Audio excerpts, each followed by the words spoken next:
So I'm going to start off by saying that had a good day working the polls yesterday. I sat at the Republican table in the morning. It's funny. I showed up at 9:30, and all of a sudden, this woman's like, "All right, good, thanks," and she left. Then I find out someone else comes out, and she's like, "Oh yeah, the ballots are wrong," and blah blah blah blah. And No I'm like, way. "Wait a minute!" All of a sudden, there's an issue. So I go in, I find the judge of elections. I tell her, turns out there's two precincts in one, like literally in one room, like it's a school gymnasium with a curtain in the middle, and Oh, 666 was here and 665 was there, right? So the woman went into the wrong precinct, almost voted in the wrong precinct, which is, no, we only had ballots for one precinct, not two. So we gave her a 666 ballot and she was in 665, which was confusing. So she came back and told yeah. us, and then, so it was all fine. It was all fine, but that was confusing. So as a result of that, I had another guy bring me ballots, and this guy who brought me ballots, he's my neighbor, and he identified himself as, I'm the guy with the Biden corn maze during the 2024 election.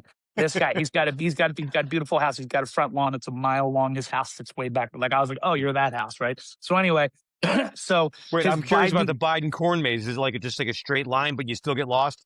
so the Biden corn maze was one stalk. It was literally Biden one stalk. That gets funnier than what I thought it was. Yeah. So this guy, he shows up. He's the runner. He shows up to give me ballots. He's got a "Make America Great Again" hat that's every bit of 10 years old. I was like, man, that thing. And then he and I started talking for a couple hours, for like an hour and a half, and this dude is up on all of it. He was asking me a lot of questions. He knew Tickton, he knew Byrne, he listens to Brennan. He saw my uncle's interview. He was all in Does on he it. So listen to anyway, Counterpunch? so he's gonna. But anyway, so now this guy was very promising. So anyway, so then I work the polls. It was a boring day. We only had about 250 people there, and then Yeah. it was like 145 Democrat to 98 Republican, and it was interesting because the Democrat ballot was like this long, and there was 98 million names. It was confusing because people were voting wrong, and then the Republican ballot was like a whole bunch of people that are not even opposed. And it was bing, bing, bing, bing, Yeah. bing, bing, bing. Yeah, The local you stuff know my even bing, problem bing, with bing, bing, that. bing, go. Brian Fitzpatrick should have been opposed. Yeah, he should have been primaried. He should have been primaried. And we'll get into that too. But anyway, so now here I am. I'm walking home from the polls because I can see the polls from my win. I can see my polls from right now. So anyway, I'm walking home, and then I turn on my uncle's show. And this is where I got turned on to the book called High Stakes Treason. Now, High Stakes Treason is written by a guy named Ian Trottier. I've referenced Ian Trottier to you before, Chuck, because Ian Trottier is in the coalition, and he was telling us about how he was doing some work with John Kiriakou. And that's where I was telling you, if you're not sure about John Kiriakou or not, I can attest to somebody within our coalition that knows John Kiriakou. Okay. And he's doing Okay. good work with John Kiriakou. So now I find out that this work is called High Stakes Treason. A gentleman who worked in the FBI, he noticed some things and he compiled some evidence. And what he did is he took information about, say, terrorist attacks that were happening, and he matched it up with what cabinet members had said and the locations of people, and he triangulated everything, and basically he came down to John Brennan had very illicit understanding of the fact that the terrorist attack in Norway, which I don't even know about that yet. I'm learning. I'm literally on chapter 2 of this book Yeah, right I'm now, having but I trouble heard an following you. interview. I don't know anything about that. Yeah, right. So John Brennan also had very good forewarning about the Boston bombing. Okay. And we already know that John Brennan had signed like 15 of the passports for the 9/11 hijackers out of Saudi Arabia.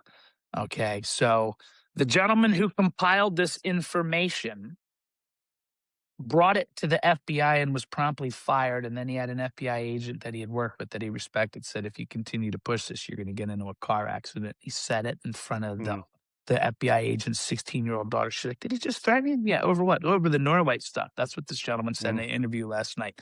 Ian Trottier wrote the book.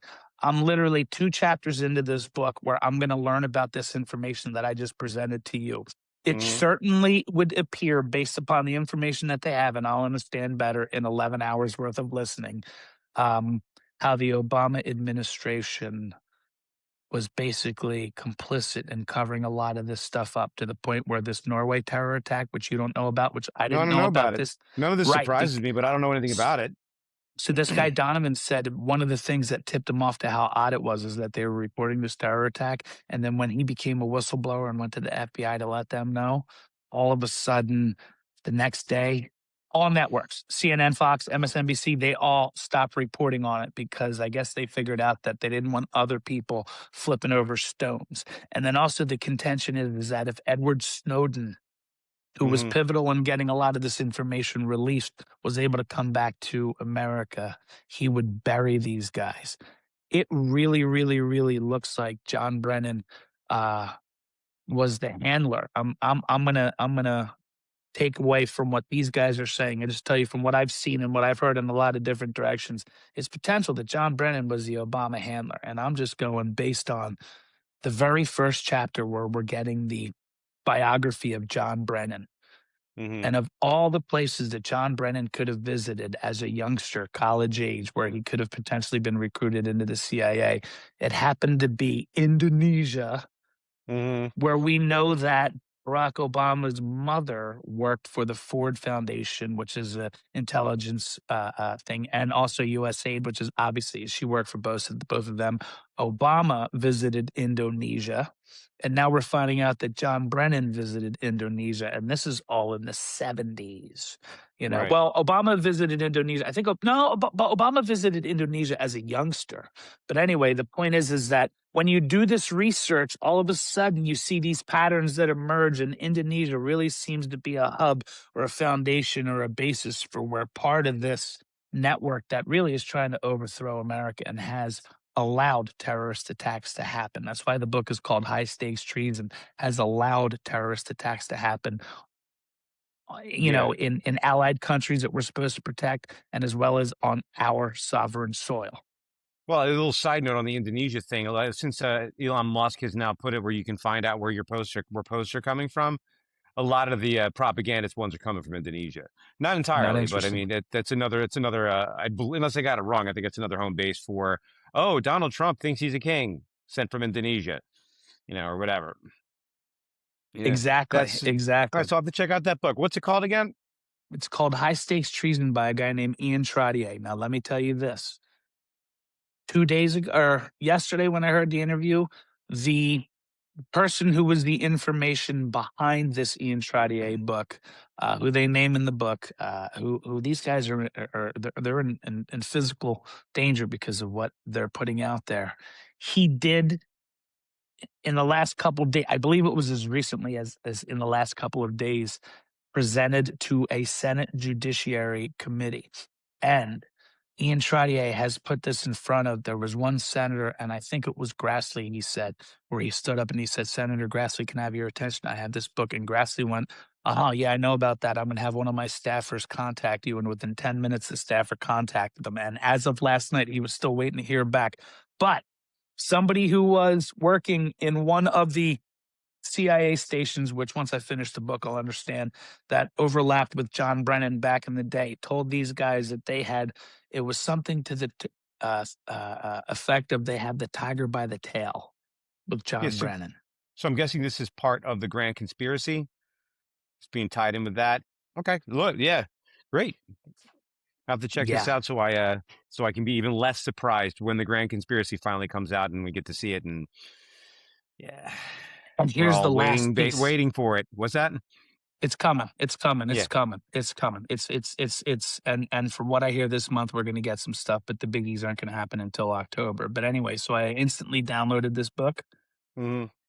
I went from Amazon and said you can get the audiobook for $10. So I got the audiobook, it flipped over to a browser. I Mhm. purchased it. I had to relog in and all that stuff. I purchased it and then it flipped over to Audible, and then my Audible screen proceeded to spin for about No way. 12 hours. And then and I Well, screen capped sometimes them. your internet's a little wacky. The browser, listen, it could be user error, but all I'm saying is that I've never had an issue with any of my books. It could be user error, but I've never had any issues. You are the Alan Grant of podcasting. So yes. I don't know Alan Grant, and I don't even know who I Alan know Grant every is. time I repeat this to you, the character in the original Jurassic Park, whenever he touched the computer, it got all stupid. Oh So yeah. yeah, and at Jurassic Park, I walked out of and smoked a cigarette in the middle of. That's how much I got bored of You're Jurassic no Park. fun. Great movie. But Great I got to movie. tell you, so this book, browsers, 3 different browsers, Mm. DuckDuckGo, Chrome, and Safari wouldn't play it. It kept saying it's almost ready. We'll get back to you soon. Refresh, and I continued for an hour. My Mm. Amazon app or my Audible app spun. We had to change a whole bunch of our stuff, and I finally got it today. There you go. Well, enjoy that.